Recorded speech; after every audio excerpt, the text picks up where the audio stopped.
आप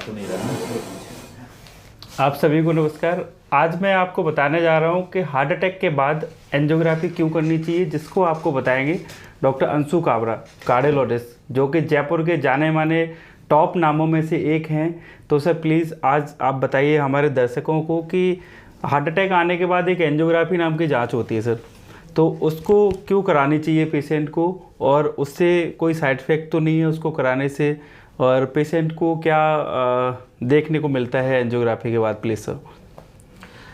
सबसे पहले तो मैं दीना का धन्यवाद देना चाहूँगा कि उन्होंने एंजियोग्राफी के बारे में लोगों को जागृत करने का सोचा। मैं पिछले 8 वर्षों से नारायणा हॉस्पिटल जयपुर में कार्यरत हूँ एज ए सीनियर कार्डियोलॉजिस्ट। और जैसा आज दीना ने एंजियोग्राफी के लिए पूछा है, हमसे बहुत सारे लोग एंजियोग्राफी के बारे में पूछते हैं। तो एंजियोग्राफी का बेसिक मीन क्या है? एंजियो मतलब नसें। तो अगर हम हार्ट की नसों की बात करते हैं तो हम उसको कहते हैं कोरोनरी एंजियोग्राफी। अगर हम किडनी की नसों की बात करते हैं हम उसको कहते हैं रीनल एंजियोग्राफी।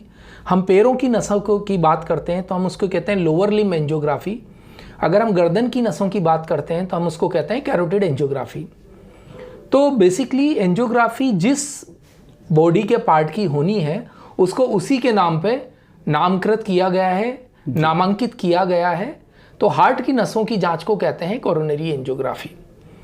तो स्पष्ट है कि हम कोरोनरी एंजियोग्राफी के द्वारा हार्ट की नसों को देखते हैं जी। तो एंजियोग्राफी हमें कब करनी चाहिए? पहला सवाल।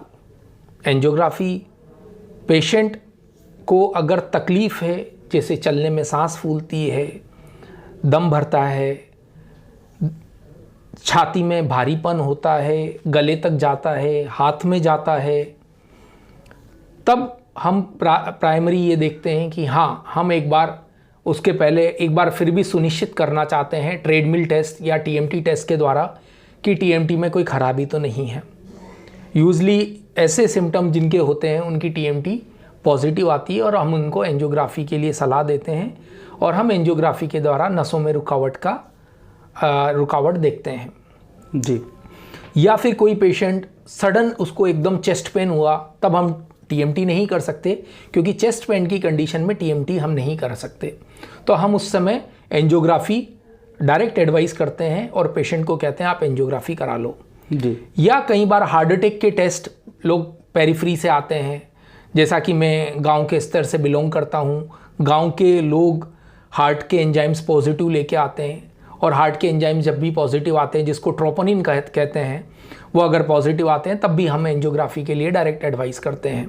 और एंजियोग्राफी में अगर ब्लॉकेज आता है तो हम उसको सलाह देते हैं कि भाई अगर तेरी एक नस, 2 नस या तीनों नसें बीमार हैं तो या तो एंजियोप्लास्टी या बाईपास जी।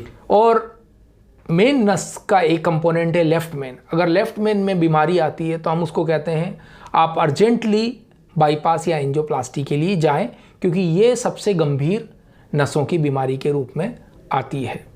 या हार्ट की नस 100% बंद हो तब हम उसको कहते हैं कि आप तुरंत एंजियोप्लास्टी करवाएं ताकि पेशेंट का हार्ट बच पाए जी। तो सर जैसे कि एंजियोग्राफी हो जाती है पेशेंट की, उसके आफ्टर देन ब्लॉकेज नहीं निकलते हैं, पेशेंट नॉर्मल निकल जाता है, तो सर क्या इस एंजियोग्राफी के साइड इफेक्ट हैं या कोई दिक्कत नहीं है? हर प्रोसीजर का एक माइनर कॉम्प्लिकेशन और माइनर रिस्क होता है। जैसे एंजियोग्राफी के अंदर भी 0.1% रिस्क रहती है। एंजियोग्राफी आयोडीन युक्त डाई से करते हैं। तो आयोडीन जब किडनी से पास होती है तो किडनी में, जैसे जो डायबिटिक पेशेंट्स होते हैं जिनको किडनी खराब होती है पहले से, उनके अंदर रिस्क थोड़ी बढ़ जाती है। बाकी नॉर्मल आदमी के अंदर रिस्क बहुत कम है और ना के बराबर है जी। और डाई से रिएक्शन, कोई भी आर्टिफिशियल चीज़ अगर शरीर के अंदर जाती है तो एलर्जिक रिएक्शन होने के चांसेस होते हैं। तो ये माइनर सी समस्याएं हैं जो कि हर प्रोसीजर में रहती है। तो एंजियोग्राफी के अंदर भी बहुत हल्की सी समस्याएं और मेरे ख्याल से इनको इस प्रोसीजर में घबराने लायक कुछ भी नहीं है। और आज तक हम करीबन मैं अपनी बात करूं तो हज़ारों में हमने एंजियोग्राफी की है और शायद ही कोई ऐसा पेशेंट हो जिसको एंजियोग्राफी के द्वारा कॉम्प्लिकेशन हुआ हो। तो मुझे तो अपने दिमाग में ऐसी कोई चीज़ याद नहीं आती है, लेकिन हाँ 0.1% रिस्क है और इससे खास घबराने की ज़रूरत नहीं है। बहुत बढ़िया सर, थैंक यू डॉक्टर साहब, आपने बहुत अच्छे से समझाया कि अगर इस वीडियो को देख के पेशेंट को लगता है कि एंजियोग्राफी की ज़रूरत है तो प्लीज़ सर से ज़रूर जुड़िएगा, और आप हमसे जुड़े रहने के लिए प्लीज़ चैनल को सब्सक्राइब करिएगा। Thank you so much doctor साहब। धन्यवाद।